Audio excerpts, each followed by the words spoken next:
যে জগদীশ বসু তিনি গাছে যে প্রাণ আছে এটা তিনি আবিষ্কার করেছেন। এ কথাটা আমরা বিজ্ঞানের মধ্যে জানি।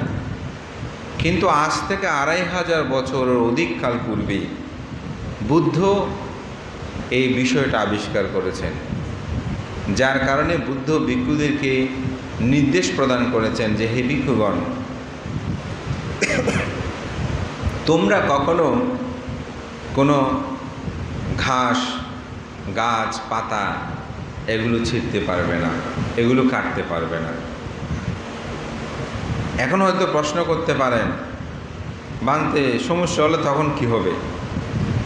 তখন কিন্তু এটা কাপ্পিয়া কারক যারা আছে, বিশেষ করে শ্রামণ অথবা দায়িক দায়িকা, তাদেরকে সমস্যার কথাটা বলতে হবে যে আমি এখন এই ধরনের সমস্যা আছি। তখন বাকি ব্যবস্থাপনাটা কাপ্পিয়া কারক সম্পাদন করবে।